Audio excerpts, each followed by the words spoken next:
So in my second year of university, I got really into this show 6 Feet Under, which for those of you who haven't seen it, it's about a family who runs a funeral home.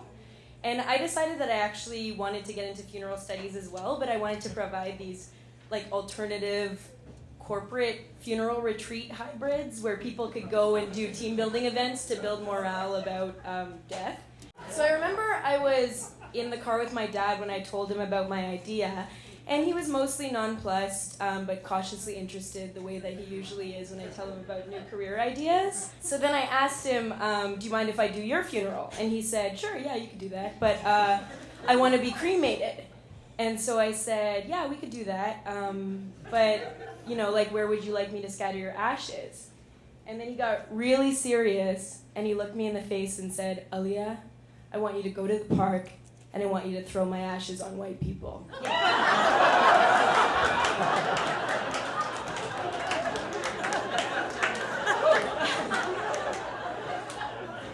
So, 10 years later, and this remains not only one of the funniest things I've ever heard him say, but one of the few exchanges with him that I can actually remember in any detail. I responded with the kind of laughter that you can't stop doing even though it physically hurts you. So for this talk, I decided to figure out what makes this so funny to me, which is risky because it's in my top 5 casual party anecdotes. And if you've ever tried to explain a joke, you realize how quickly it could die.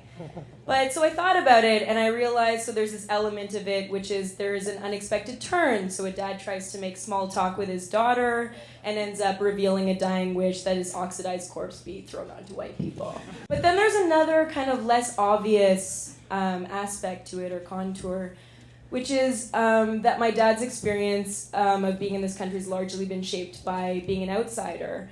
And that gives rise to a kind of urgent laugh. It has there's an empathy element, but there's a kind of urgency about it. And it's kind of like, it's uncomfortable, which makes it even more funny. It's like the feeling of being tickled. So in our culture, we have a lot of common words to refer to this kind of inappropriate laughter. When we laugh at things that are morbid, we call it black humor. When we laugh at things out of something other than pure amusement, we call it nervous laughter. But I wondered why it is exactly that laughter is the expression that comes out in those moments. So I did a bit of research, and I do scare quotes because basically I just went on Wikipedia and if there weren't problems with the article, I used it. And I found that there were lots of theories of laughter that talk about laughter as a means of getting relief from some kind of tension.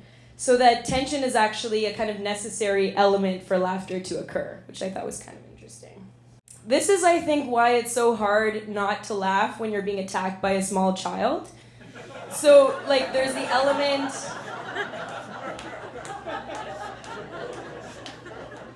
So your brain understands that you're under attack, but there's also the added tension of knowing that it's socially unacceptable to hit a child.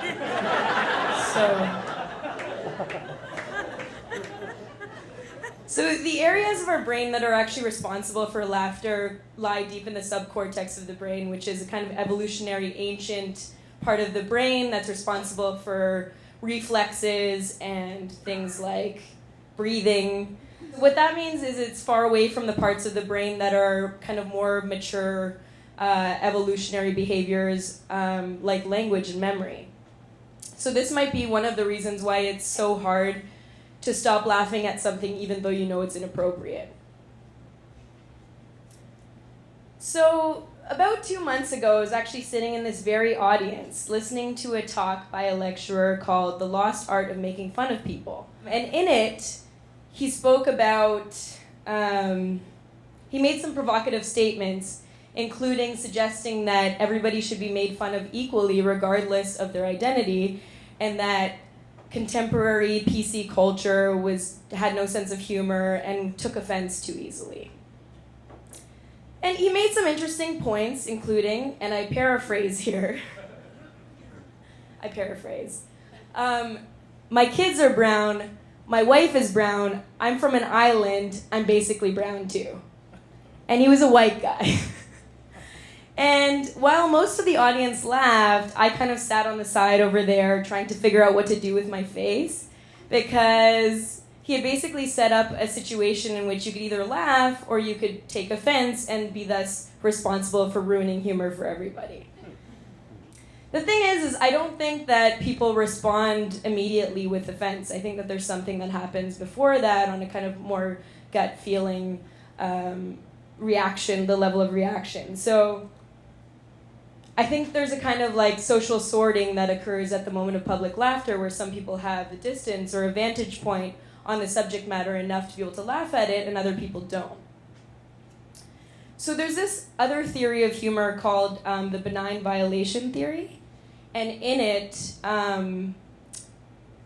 basically the theory states that two conditions need to be simultaneously occurring in order for laughter to occur.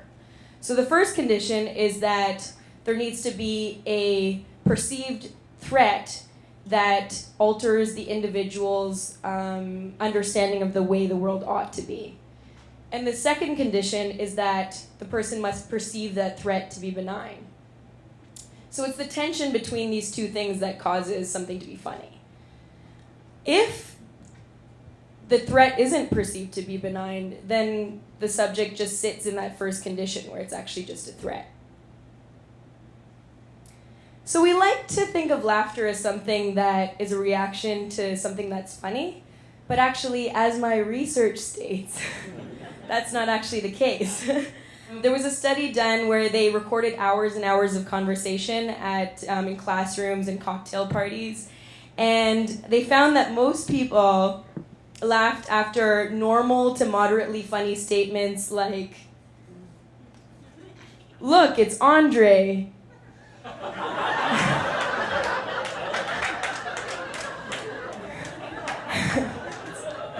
Just wait for you guys to calm down after that.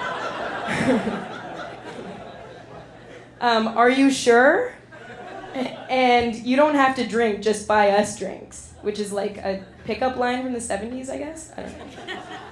So since I've started researching this topic, I've actually begun paying more attention to the instances where I laugh in public, which is a lot. And like I've actually laughed at things as banal as like, I'm really busy marking exams this holiday. So the neuroscientist V.S. Ramachandran theorizes that laughter evolved as a signal to ourselves and others that what might appear threatening actually isn't. He writes, "The sound of laughter evolved to inform our kin who share our genes that it's a false alarm." So in this light, nervous laughter can be seen as a warning to ourselves that the terrible things we've encountered isn't really as bad as it seems, which allows us to create some distance between ourselves and the perceived threat. So a couple of years ago, I went to go see the movie 12 Years a Slave in theaters. And for those of you who haven't seen it yet, this might contain a small spoiler. So if you'd like to go into the other room, please do that now.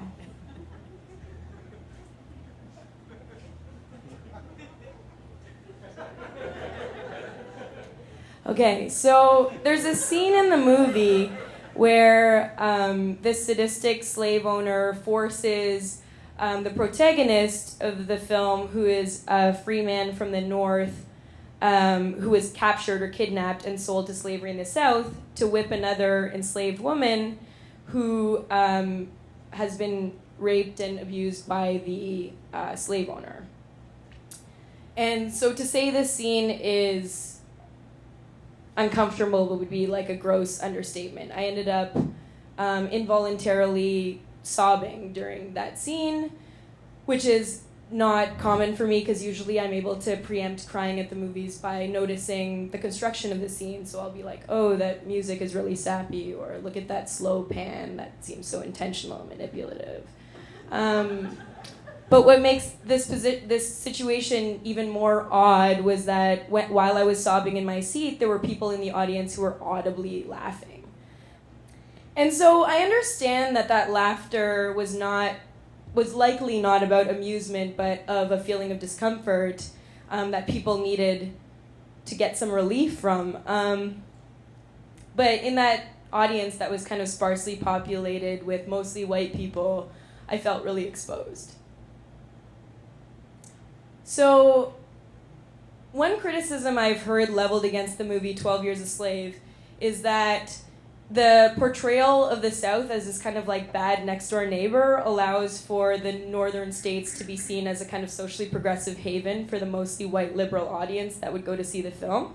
And this kind of obscures the ways in which the North was actually benefiting from slavery at the time through the exchange of raw materials from the mostly agrarian South. Similarly, if you've seen the film, the jarring presence of producer Brad Pitt as the hot savior Canadian carpenter who saves the protagonist might be seen to obscure the ways in which slavery existed for a couple of centuries in Canada as well, in New France and in Lower Canada under British rule. So I'm going to argue that the uncomfortable laughter is there's a similar kind of obscuring happening in that moment. I think my theory about that laughter is that it allowed people to kind of distance the perceived threat in order to kind of obfuscate the ways in which the history being portrayed is being enacted in the present.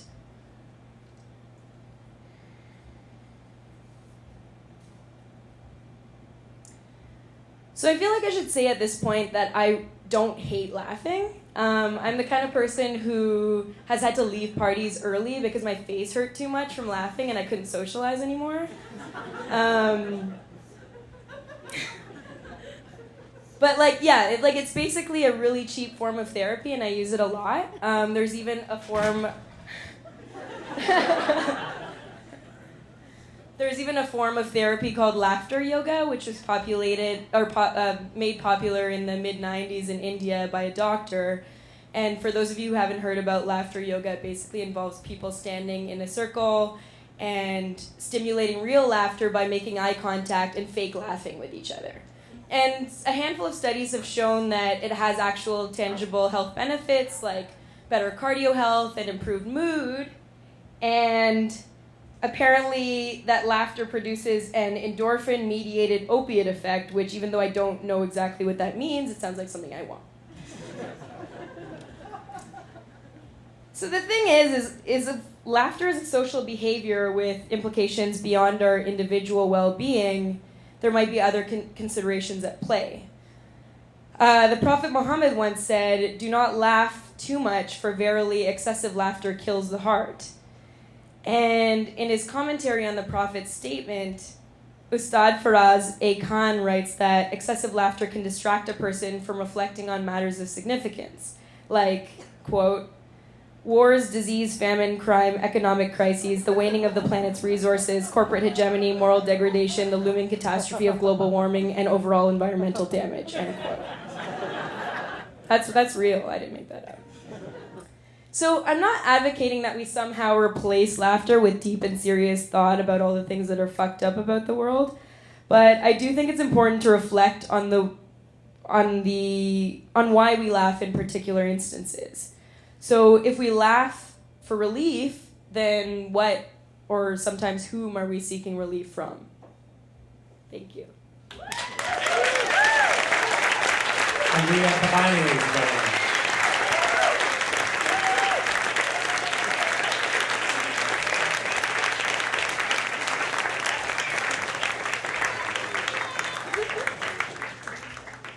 Are there any questions?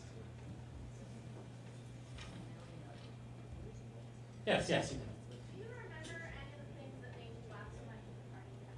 What were the things that made you laugh so much that your face hurt at a party? I have a theory about it that I didn't include in the talk because it made me sound disingenuous, but I think that I'm very generous with laughter, like I can fake laugh really well, and I actually have a trick to relieve the tension in my face when I've fake laughed too much, I have this trick where, like, if someone says something to you and you can't physically laugh anymore, you just kind of throw your head back. And then when you come back, you're kind of smiling.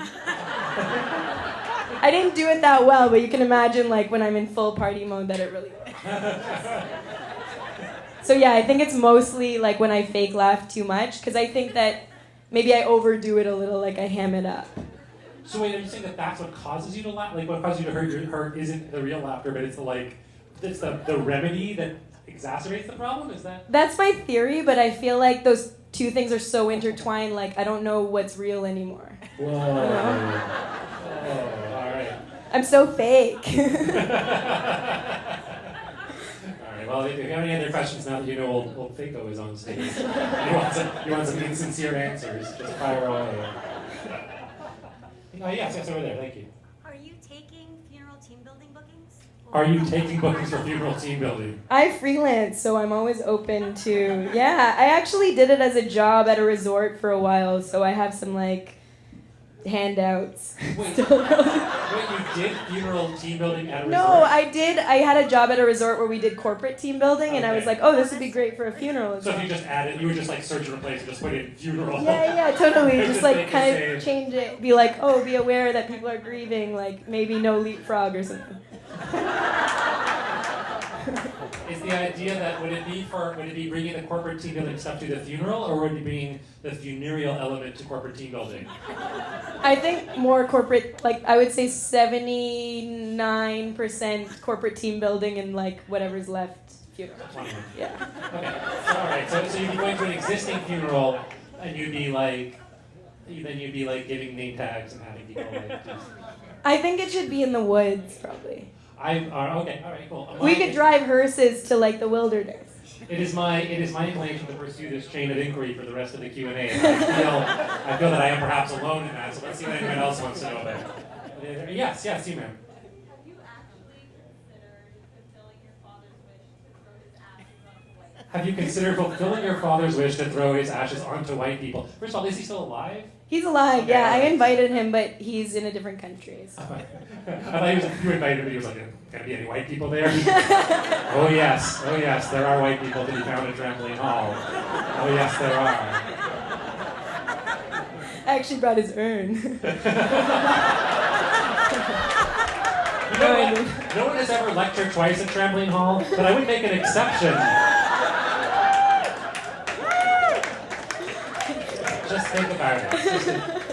You and your dad want to talk it over. Thank you. But wait, so the question was what was the question? Was have you considered it? Or are you going to do it? Would you seriously consider throwing his ashes on white people? No, because I think with any like, I think about it in the same way that I think of humor is like, if it's not transformative in any way, what's the point? Like, Do you really believe that it would not be transformative? I mean, do we mean physically or symbolically? You have a high bar for transformation. Yeah, I don't think that I would actually seriously consider it, and like a big part of me believes that he was just joking. Right. He was just joking. All right, so there you go. So no is the answer. I'm going to paraphrase that answer. It's no. Anything else? Anything else you would like to know? Yes, you may. How do you know when to fake laugh? How do you know when to fake laugh? Do you mean as opposed to real laugh or when to not laugh? As opposed to not laugh. As opposed to not laugh. Okay, thank you. I don't know if I've ever experienced the not laugh condition. So you're the person who is like, they're like, hey, it's Andre, and you're like, it's like Andrew but French. Yeah, we're looking for Young Street. Oh. Yeah. I think that when I choose not to laugh, it's because of what I said, where like something actually just really hurts in a deep way. I'm happy to give away laughs for people so that they feel good. I don't give a shit, really, because I've got that. Then I just sleep when I get home. But yeah, like it's mostly just in situations where it's not a conscious decision. Like I said, it's just like it just feels too close to home, and you just can't. So there's times that you don't laugh. Yeah, like during that trampoline hall talk, for Right, instance. so that was the time. So during that talk, you were like, this not funny, not laughing, no real laughing, no fake laughing. You were like, shh. Yeah, I mean, if I could conjure it, I would. And that's the thing about the idea that it's offense that's ruining humor. I think for a lot of people, like, I didn't necessarily feel offended. Right. I felt uncomfortable. I was like, I'm on the ledge and people can see that I'm not participating in this and, like, I'm PC culture or whatever, which Right. I'm not. Right, which definitely... Which nothing is PC culture. Right, which, like, definitely makes it... Smattering of applause. Yeah. People aren't PC culture. And, People don't like PC. the rest of the room had identified themselves as PC culture, so they were hurt. And they were like, well, how can we go about censoring the truth everywhere it's expressed? So in that, sorry, but in that example, so your response, it's not even so much that you were trying not to laugh, is that you actually would have laughed if you could. Is that Yeah. right? Like you're like, oh, let me see if I can fake laugh. No. Is it like Yeah, that? it's just like, feels just sad. I don't know. Like, sadness. Sometimes you laugh at things that are sad, like conversations on this streetcar where people are, like, two men are, like, giving each other dating advice or something. It is funny. It is funny that there's two men on the streetcar. That in itself is sad, I suppose. Men talking about their feelings in public. Pretty sad. No, it's great. I encourage it, but it's funny. What was it? Can I ask you more about the trampoline? I kind of want to talk about the trampoline lecture because it's an experience that we share, but from a different perspective. But I was there, and then I'm curious. You know what? I'm just curious. By show of hands, how many people recall or were at that lecture? So a few people, not a ton. Okay, so it's not like we all remember this, but I remember it. And you were like, and so what was your experience? So that guy was on stage, and for those who were not here, which is most of you, my impression at the time was that it was awkward. Was that we all understood, like, oh, something awkward, something weird is going on here. Yeah. And at the same time, I think that what the audience was doing that kind of weird, like, nervous laughter. Where I think the speaker might have been thinking more like, oh, they're finding me really funny. And I think a lot of what the audience was thinking was like, I don't know what's going on. Yeah, totally. I would agree. I would agree with that. Yeah. And so what?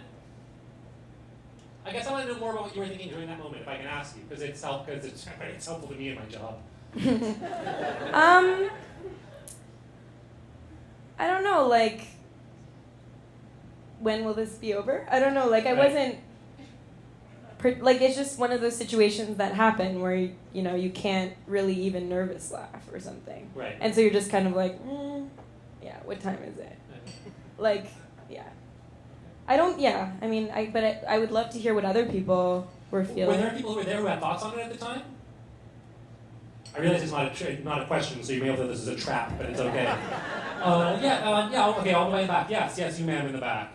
I think maybe the thing that was tricky about it is that it was set up as you people, everyone here needs to be more like me, because you people don't laugh at what's obviously funny. You people telling me that this stuff isn't funny, and then listing off these comedians who are so-called good at making fun of people, but none of them really seem that funny to anybody in the audience. Yeah, that was true. So he was definitely like, you should be more like me. You should find the things that I find funny. So that was part of what made it not very. Yeah, like it was positive at first, like, oh, this guy is charming, and then it was like, you people are getting offended at everything, such as my daughter's friend, who's one of these girls who's like blonde and wears makeup, and I was like, are you talking about me? And then, but to pose that as a type, like, as she's dumb. Right. He's like, what's the world coming to if we can't make fun of blonde teenage girls? Right. So that was one of the things that was not funny. So does that help? I don't know if that helps you. If that helps you in your quest, it's not really your quest. It's my quest. But yeah, I mean, like, I just think we don't. I mean, I just wish people would think about humor as something that evolves with the culture. Yeah. It's kind of like an artifact of the culture in the moment. Well, there was something that you were talking. Okay, yeah. Do you want to say something? Also, it made me think about who was doing the laughing in this situation, or like when you're telling a joke, the kinds of jokes that he was telling, like who's the laughing, who's being laughed at. Right, who's laughing, who's being laughed at within those kinds of jokes is an obvious, which is I think part of what humor. What I think part of what humor is too is it's such a way to connect people, which is awesome. But then a lot of something like that connection is specifically like, oh, let's all laugh at Andre in an innocuous, or at young women in a perhaps slightly less innocuous. Yeah. Also, like, we're in that position to, like, with respect to, like, the subject that's being joked about. Right. Yeah. Sure. So what the relation is between the people joking and the people being joked about? Yeah, I mean, I think it's fine to punch up, actually. I think a lot of humor, like, punching up is, like, you know, if I Punching made up. that joke about white people, Right, like throwing- it's funny because it's a different power dynamic, you know. And if you're punching down, like it's like an entirely different thing. It's Yeah, like- no, and it's a real difference. Like that guy saying like Yeah. I'm basically brown and being like, well, there's something wrong with that. But then your dad being like, I would like my ashes thrown at white people. That's how much I hate them. And we're all like, oh, that's a good one. You know, and it's interesting. But I think that what explains that if there's a difference is the punching up, punching down thing. Is that right? Like, Yeah. It wouldn't be funny if your dad was white and said I would like my ashes thrown at black people. Yeah. That would no longer that would not be a Exactly. funny And joke. you know, it's fair that people might not find it funny. Like yeah. it's fair that people might be offended by that as well, but like I said, like I think it is really important to think about why we don't find something funny. Okay, so here's a question. So one thing I was thinking of in the trampoline hall that you were at where that was going on, and that I think about more as you talk about it, is one of the things that's tricky is that laughter is very audible and silence is not. Mm-hmm. So if half the people are kind of like chuckling, like maybe half the people are laughing, maybe of those half are chuckling in horrible discomfort, and half of them are just like, you're like, it's true, puns are hilarious. But then the other half, the audience is kind of doing what you're doing, of being like, this isn't funny. We don't hear that. Mm-hmm. And so it's hard to know how that gets expressed. Right. I guess that one of the things I'm thinking about, I'm sorry, I'll stop asking about this particular instance, but I'm interested in what happened at Trampoline Hall. So one of the things that I'm interested in is to say to you guys, to say to this audience, like one thing I can do for this is like, you should always feel free to say, like, I knew that people were upset after that show. And one of the things that made me feel weird as the host of Trampoline Hall is I like to imagine that what happens at Trampoline Hall is that people see things, and sometimes things piss people off, and then people say, hey, that thing pissed me off. And that's part of what I think is cool about Trampoline Hall. Mm-hmm. And part of what made me feel weird about that show was that I felt like people were pissed off, but somehow no one said it Mm-hmm. at the show. And it made me feel like something wasn't working right. And I don't know. Well, I mean, I think the Q&A format is kind of by its nature imperfect, and like I can only Take speak. your time. Whoa. Slow down. Punching up, that's I'm punching down, bro. Q&A hosts are...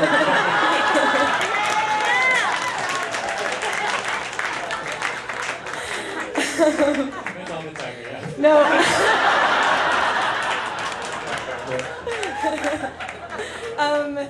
Yeah, I just think for me with Q&As generally I need a second to like formulate my thoughts. Like I can only speak for like why I respect everybody's right not to say something in a public forum because those dynamics are still at play in these spaces. If you've just watched everybody laugh at something you find really hurtful, you're not going to be like, oh, yeah. you know, unless you ruin everybody's good time. Yeah. Because you're probably not that guy who's like, I'm going to respond with a comment or whatever.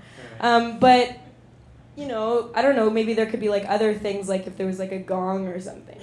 Like, just walk up, like I could have done that.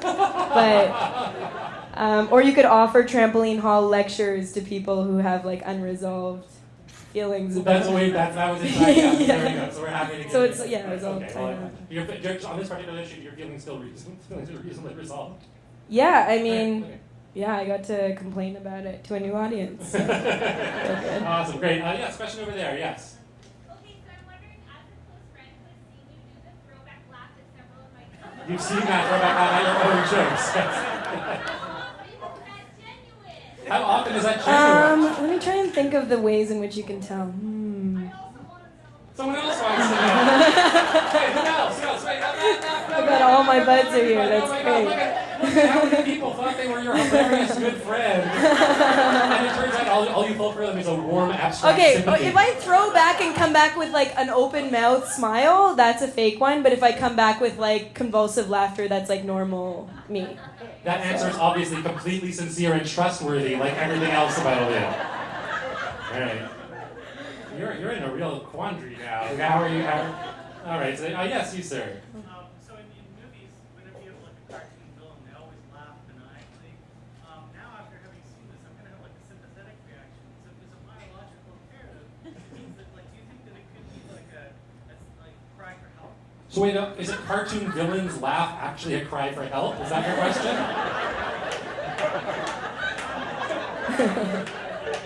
Right. So it's a cry. Is that possible?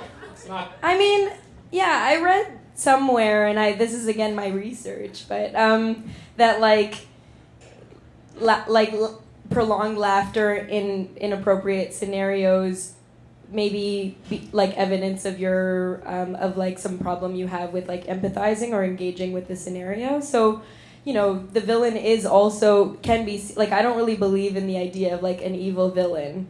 I think it's often just someone with certain social conditions who is an outsider and thus driven to that role. To maniacal. So yeah. So yes. So I think you should feel bad for Yes, feel sorry for the laughter of the maniacal villain.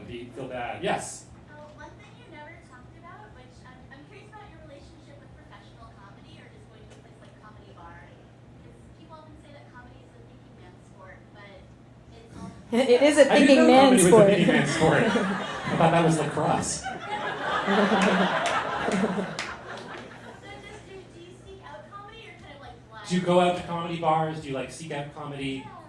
I don't really seek it out, but I have come upon comedians that I like, but it's not something I know a lot about. So I'm open to suggestions if during the break people want to come up to me with things. You're not actually drawn to going, like you just like laughing at You like laughing. It's- This person is perplexed. He's like, if you like laughing, why don't you go to comedy bars? They're all about laughing. You should do that. I get it on the streetcar. Right, yeah, you can just laugh exactly.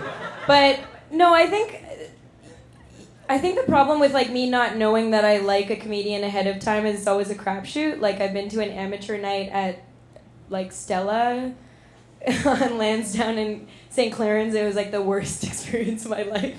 Like we had to slow clap, and then we got into like a standoff with the comedian where he refused to continue until we like it was just bad. So, yeah. Yeah. What's that? What is? It's always bad there. That particular club is always bad? Do you know that because you always go and you're like, oh, it really is terrible.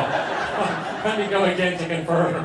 Yeah, still sucks. I'll bring some friends. Yes, they also hated it. But do you go to... So you work there? A friend of yours? Okay, all right. My question was stupid. The curry is good though. The curry is The good. curry is good. The crowd depends. I Alright. would go there when it's not busy. Oh, yes, I'm here, yes. How do you feel about laugh tracks and TV? How do you feel about laugh tracks and TV shows? What function do they serve? What function do they serve? I mean, I think they're kind of like I can't think of any like current shows that use laugh track. No. Big Bang Theory.